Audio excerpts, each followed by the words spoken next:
Secret numéro 1, comment Victoria a-t-elle transformé son mari en véritable entreprise? En 97, Victoria Adams rencontre David Beckham.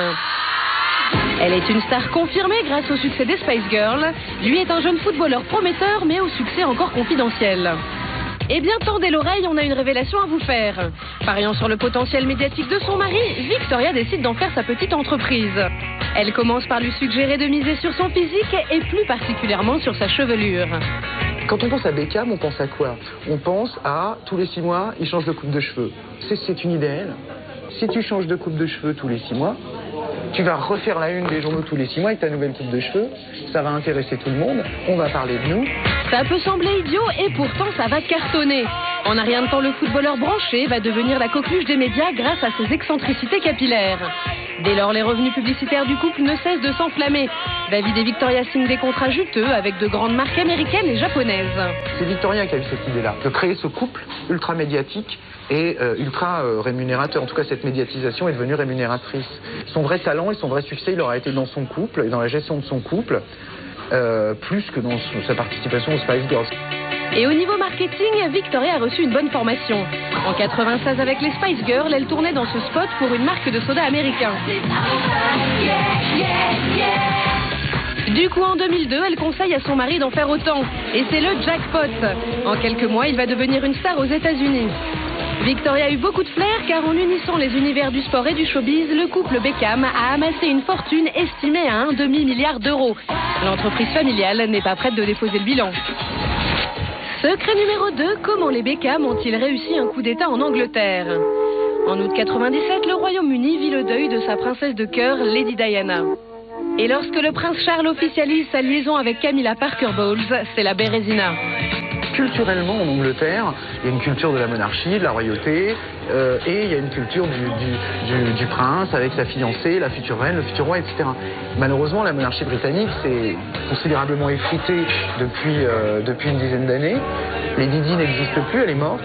Le prince Charles, il se marie avec, on peut le dire, une vieille peau qui n'intéresse pas du tout les Anglais. Et les Anglais ont besoin de rêver. C'est comme ça. Les Beckham ont bien l'intention d'exaucer leurs rêves. Du coup, dès le 4 juillet 99, ils se marient en grande pompe. Victoria arbore une couronne et le couple siège modestement sur des trônes. Tout le monde était invité, c'est un mariage énorme, qui était une extraordinaire opération publicitaire, qui a fait le tour du monde. Et oui, c'est grâce à leur délire mégalo que David et Victoria deviennent aussi populaires que la famille royale.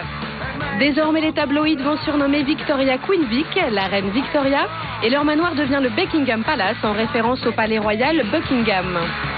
Du coup, David Beckham a reçu des mains d'Elisabeth II l'ordre de l'Empire britannique, un véritable coup d'État qui enchante les Anglais.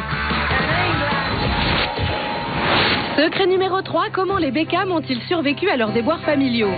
Pour le couple Beckham, 2004, c'est une annus horribilis. En l'espace de quelques mois, 3 femmes déclarent avoir été les maîtresses de David.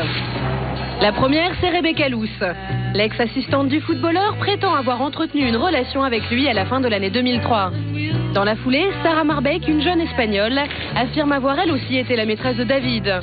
Enfin, pour couronner le tout, un jeune mannequin, Célina Laurie, sort de nulle part pour raconter à la presse ses nuits torrides avec Beckham. Pourtant, malgré ses trahisons, Victoria semble rester zen. C'est vrai que quand il a été accusé à juste titre d'avoir eu des relations extra-conjugales, etc., logiquement, une femme normale aurait dû partir. Elle a quand même été humiliée publiquement, devant tout le monde. Sauf qu'elle ne l'a pas fait. Parce que le couple se séparant, ça voulait dire beaucoup d'argent qui partait en fumée. Et pour préserver cet enjeu commercial, Victoria va employer les grands moyens. Elle donne à David son 3e enfant et le couple va encore plus loin. Ils engagent un paparazzi pour orchestrer une fausse séance de photos volées, histoire de prouver la solidité de leur couple. Quoi qu'il en soit, on ne se fait pas trop de soucis pour eux. Il y a fort à parier que ces déboires conjugaux revigoreront l'image de marque des Beckham.